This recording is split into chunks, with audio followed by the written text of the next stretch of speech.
take out all my crap. Wow, should I change the lighting? I hope this doesn't wash me out. All right.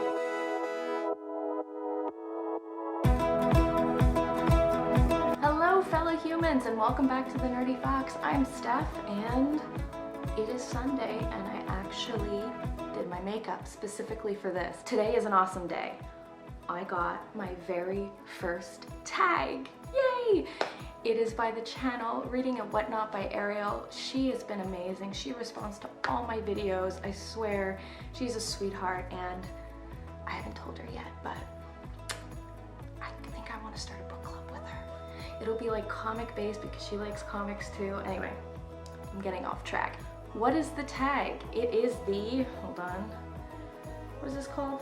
Which tag was I tagged on? It is the Moody tag, and I'm really excited. I didn't do a lot of research. I feel like I'm more natural when I just kind of go on the fly. I did look at the questions and I brought up a couple of books that I have here, but I just kind of wanted to, you know, have a little fun. I swear to gosh, usually Sundays I do absolutely nothing, but I woke up this morning because I did absolutely nothing yesterday, and I'm like, I feel like filming, so we're gonna do it. I even put my eyebrows on for you, Ariel, on a Sunday. So the first question is, do you consider yourself a mood reader? Which I'm assuming means, do I pick up a book depending on what mood I'm in? I mean, technically yes. If I'm in a crappy mood and I just want to escape, I will tend to pick up like either fantasy, dystopian, or sci-fi. Something that's just so outside of myself. Just like whole new world, do not want to live in reality, you know?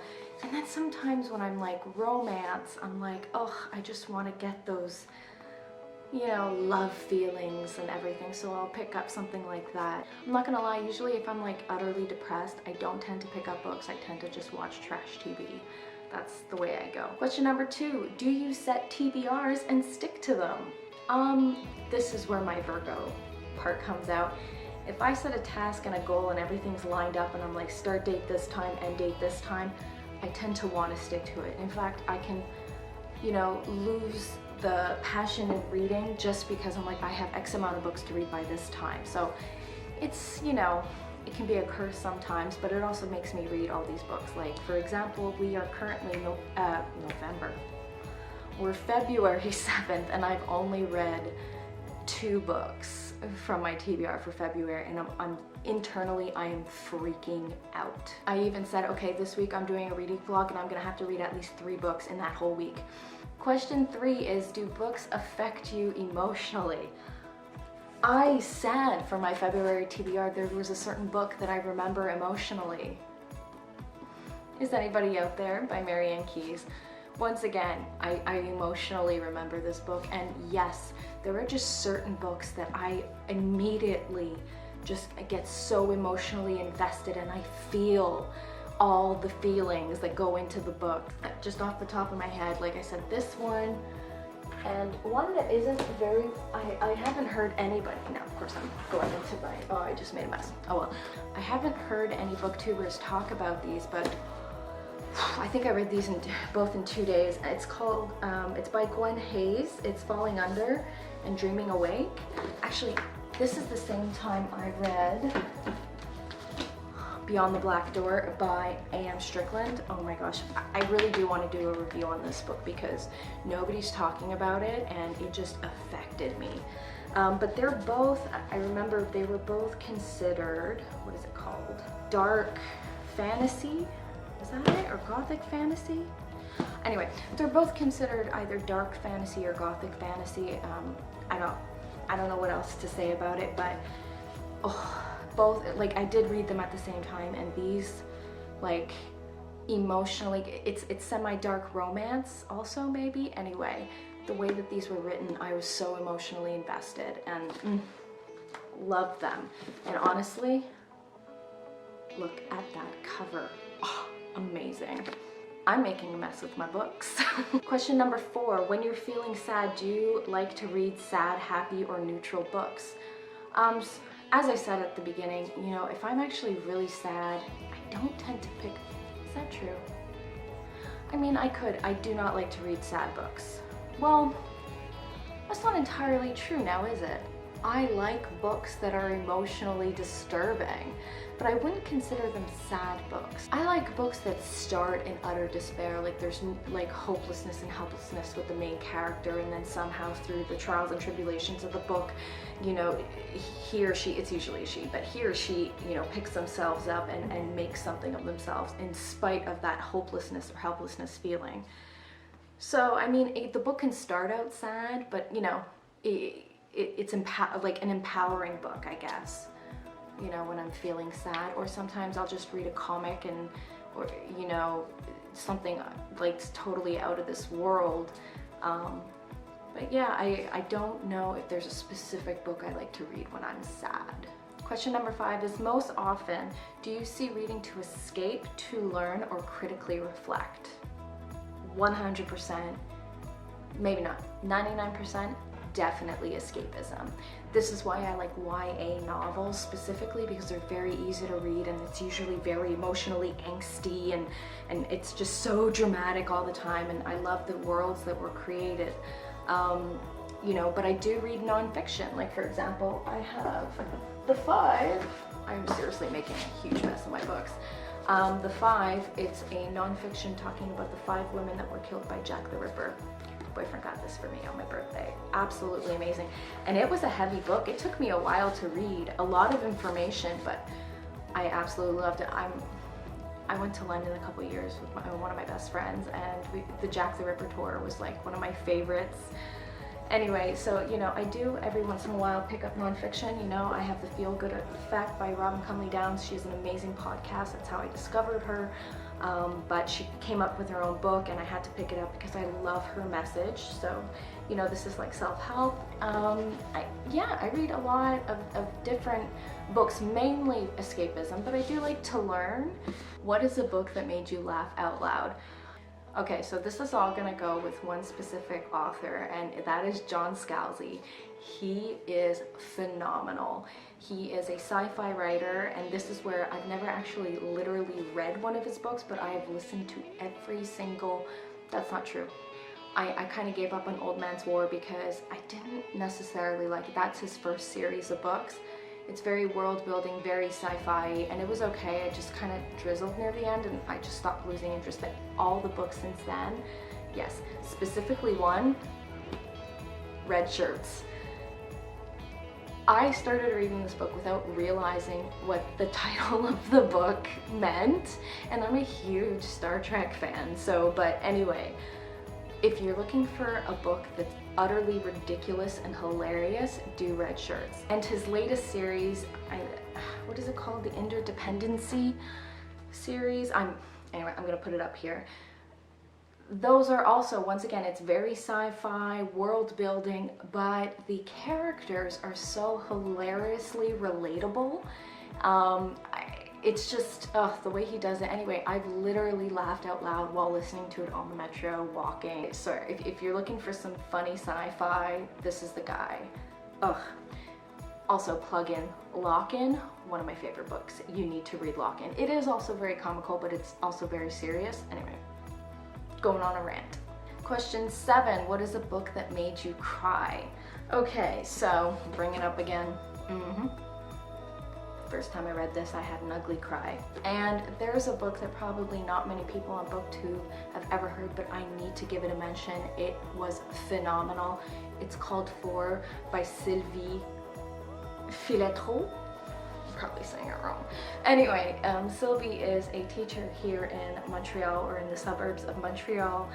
She is also an author. This is a 4-part series. I've only read the first one.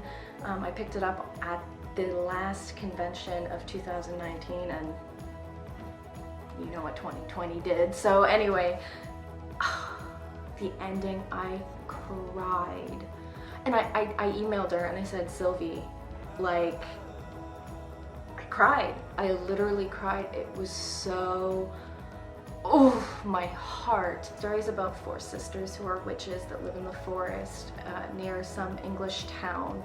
I want to say the Middle Ages. I could be wrong for the time date, but anyway,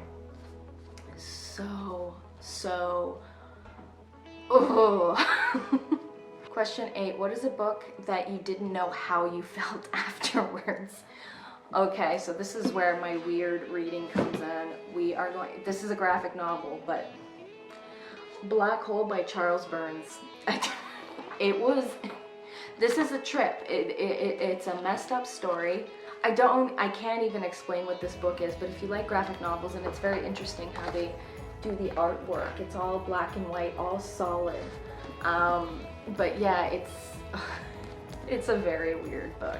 I forgot to say, for making me cry, I had to mention Mouse by Art Spiegelman. The thing is, this was so heavy. It was so simplistically written, but it was so heart heavy. The author is basically telling the story of his father during the Holocaust, and what he went through and everything, and I think everybody should read this. This was a phenomenal graphic novel. Question number 9, are you more likely to read on a sunny or cloudy day? So this is the interesting thing. When I see a gloomy day, I'm like, oh, I'm gonna sit and I'm gonna read sometimes. And then other times I'm like, I don't wanna do anything but watch TV. Other times it'll be so sunny and I have the afternoon light in my bedroom and I see the sun coming in and I'm like, I just wanna lie in my bed and read. So, you know, the weather can affect me in either or ways. It's all about what my mindset is at that time. Do you usually set the mood when you read? Music, lights, smells, etc.?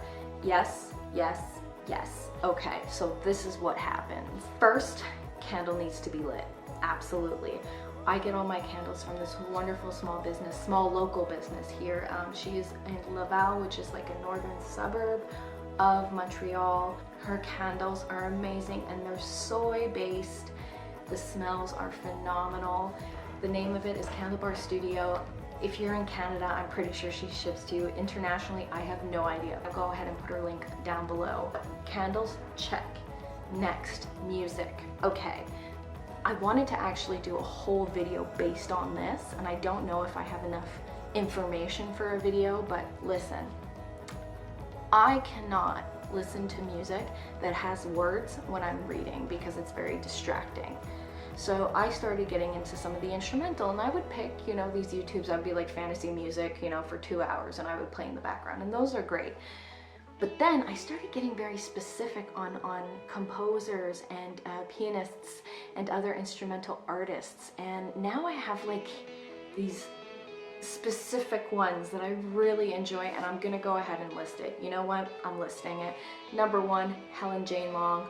Oh, she is phenomenal. I love all of her music.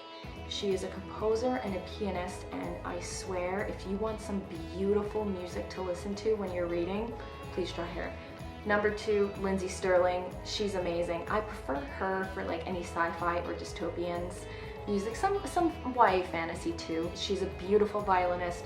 She is an amazing performer, but love listening to her music. And there's a few others, but those are my main 2, and I absolutely adore them. Lighting, yes. Has anyone ever heard of hygge? My whole entire apartment has been hyggified in the lighting department. It's amazing. My apartment came with all the dimmers. Like every single room has a dimmer, and I have wall sconces, and then I have fairy lights in other rooms, and even in this room I have, you know, in my fireplace I have my fake candles going, I have my Himalayan salt lamp, I have my twinkle lights on top. Lighting, yes, I am a very atmospheric person. It needs to feel right. And the last question is, can you leap from book to book, or do you need time for like a buffer? So, brutal honesty, it really all depends. If I've just read a really good book that has just affected me on so many different levels, I needed a little time because they were so good. And I also get these, you know, coming down off a book, like a hangover, I think it's called, where I was like, I will never read such a good book ever again. When in reality, that's not so true. I wonder if you can hear my neighbors walking. I live in a really old building and you can hear everything. Anyway, yeah, so if it's like a very emotionally book, I'm like, I might need a couple of days. But if not, I'm like bang, bang, boom. Okay, finished one, let's start another one, hurry up. So that's it for this video. I want to again thank Ariel from Reading a Whatnot. I am definitely putting a link to her channel. I am going to tag like maybe 2 channels just because I don't know many people on BookTube. If you like this video, go ahead and give it a thumbs up, and I actually have a video schedule. I will be posting on Tuesdays and Fridays. It was going to be Mondays and Thursdays, and then I'm like, you know what, I prefer Tuesdays and Fridays. So every Tuesday and Friday you will be seeing a video from me, and if you have any reading recommendations, please let me know. Thanks again, and I'll see you soon. Bye.